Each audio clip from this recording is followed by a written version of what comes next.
ஜெய் ஸ்ரீமன் நாராயணா. இன்றைக்கி நம்ம பார்க்க போகிறது பிரமாதமான விஷயம்னு சொன்னோமா.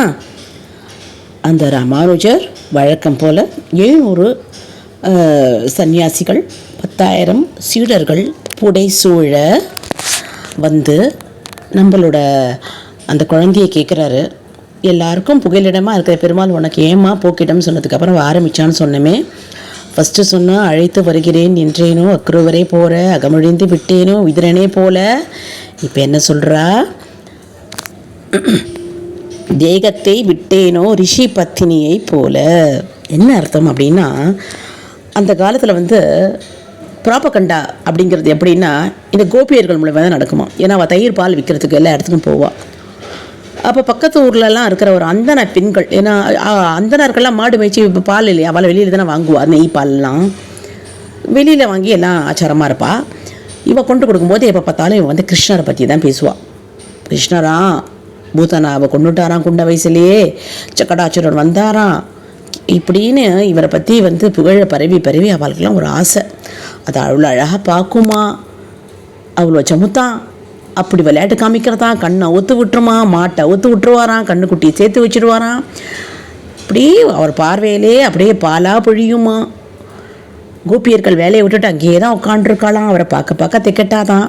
இந்த மாதிரிலாம் சொல்லி இந்த ரிஷி பத்தினிகளுக்கும் பார்க்கணுன்னு ஆசை. அவள் ஆத்துக்காரெலாம் யோமம் பண்ணுறதுல புரியா இருப்பா. ஆனால் இவாளுக்கு இவரை பார்க்கணுன்ட்டு பயங்கரமான ஒரு ஆசை. எப்படி முடியுமே, பெருமாள் மனசு வச்சா முடியாதான் என்ன? இவா சாக்ஷாத் அதே பிருந்தாவனத்துக்கே யாகம் பண்ணுற ஒரு சூழ்நிலை வந்தது. சந்தோஷமாக ஆச்சு. ரிஷிகள் யாகம் பண்ணுறா. என்ன அப்படின்னு, இந்த அந்தரர்கள் ஆங்கிரசம் அப்படின்ற சத்ர யாகத்தை செய்கிறா. அதுக்காக இங்கே வந்திருக்கா. இவர்கள்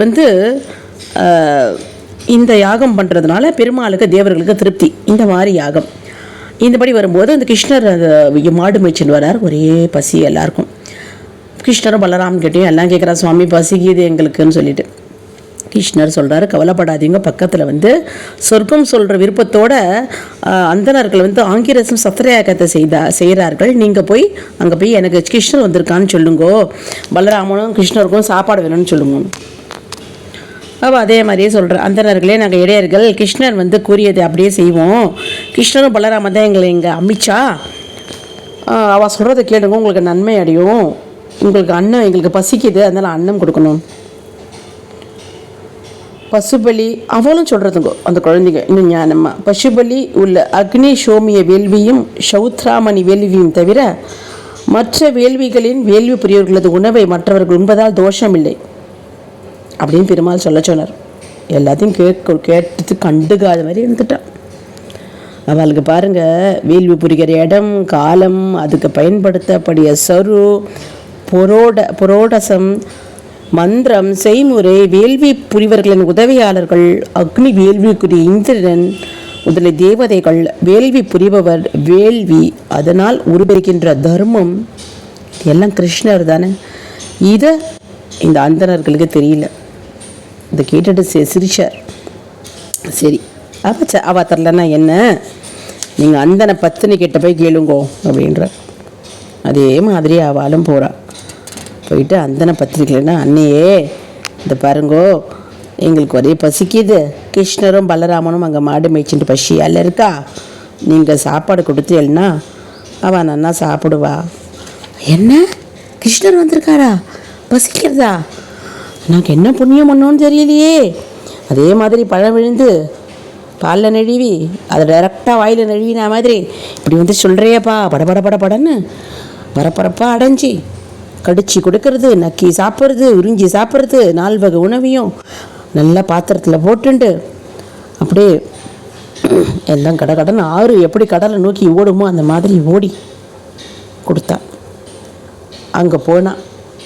அங்கே போய் கிருஷ்ணர்கிட்ட சாப்பிட்டா. கிருஷ்ணர் சாப்பிட்டாரு.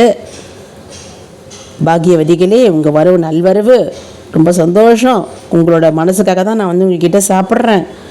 இவாளும் ஒரே சந்தோஷப்பட்டு என்ன பேசுறதுன்னு தெரியல. இந்த பத்தினிகள்லாம் சொல்கிறா, சுவாமி காமம் முதலிய எதிரியெல்லாம் அடப்பவர்களே, எங்கள் கணவனோ பெற்றோர்களோ புதல்வர்களோ சகோதரர்களோ உறவினர்களோ நண்பர்களோ இனி எங்களை ஏற்கவே மாட்டார்கள். அதனால் நான் இங்கேயே எழுந்துடுறோம் அப்படின்றான். இல்லை நீங்கள் என்னை திருப்திப்படுத்துறதுனால உலகத்தையே திருப்திப்படுத்தின மாதிரி நீங்கள் தைரியமாக போங்க, உங்கள் ஆத்துக்காரில் உங்களை ஏற்றுப்பார் அப்படின்னு சொன்னான். இப்படிலாம் இது இருக்கும்போது ஒரு பொண்ணு மட்டும் மாட்டிகிட்டு இருக்கு.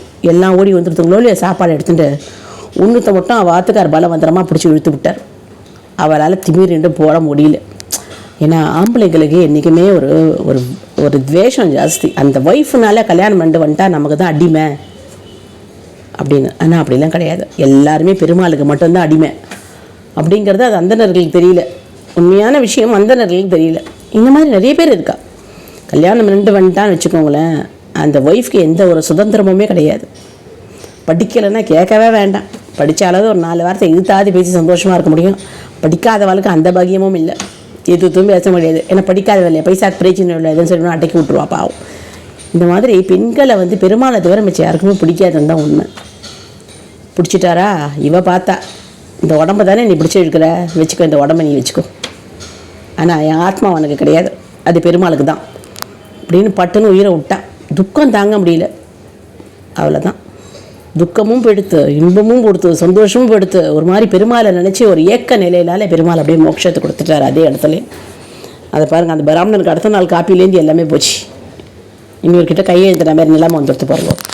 அப்படி தான் ஆகும்.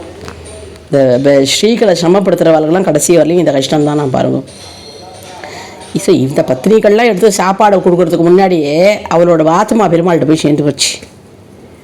அப்புறம் தவற உணர்ந்த அந்தணர்கள்லாம் பத்தினியை ஏற்றினது தான் இந்த கதை முடிகிறது. அதை வேற சொல்கிறா, சுவாமி நான் அப்படிலாம் நல்லவரா, ரிஷி பத்தினி போல் பெருமாளை பார்க்கக்கூடாது அப்படின்னா பட்டுன்னு உயிரை விட்டுட்டேன்னா உடலையே. இந்த வயத்தை வளர்க்கணுன்னு தானே நான் அடுத்த ஊருக்கு போகிறேன். நான் ஒரு முசப்பொழுக்க சுவாமி, நான் வசப்பில் இருந்தேன் என்ன, வயலில் இருந்தேன் என்ன அப்படின்னு சொல்லவே ராமானுஜர் பலராமனாக இருந்து அந்த அந்தன பத்திரிகளோட பக்தியை கண்ணாட பார்த்துருக்காரோ இல்லையோ, ஸ்டன்னா நின்றுட்டேன். அடுத்த வாக்கியம் என்ன சொல்ல போகிறா வாங்க நம்ம பொறுமையாக இருந்து கவனிக்கலாம். ஜெய் ஸ்ரீமன் நாராயணா. இன்றைக்கி எனக்கு த்ரோட் இன்ஃபெக்ஷனால் எனக்கு தெரியல, தொண்டை கரகரன்னு இருக்குது. கேட்குற நேயர்கள் தயவுசெய்து தப்பாக நினச்சிக்கக்கூடாது. ஏதோ சொல்லணுன்ற வேகத்தில் சொல்கிறேன். வழக்கம் போல் சப்ஸ்கிரிப்ஷனுக்கு நீங்கள் எந்த குறையும் வைக்கக்கூடாது. நீங்கள் போட்டிருப்பேன்னு நல்லா தெரியும். 4 பேருக்கு அமைச்சு போட சொல்லுங்கோ, 4 பேருக்கு ஷேர் பண்ணுங்கோ. ஜெய் ஸ்ரீமன் நாராயணன் எழுதுங்கோ, ஸ்ரீமதி ராமானுஜாய நமகான்னு எழுதுங்கோ. சரியா ஆத்ம நண்பர்கள், இது உங்களோட கடமை கடமை கடமை. ஜெய் ஸ்ரீமன் நாராயணா.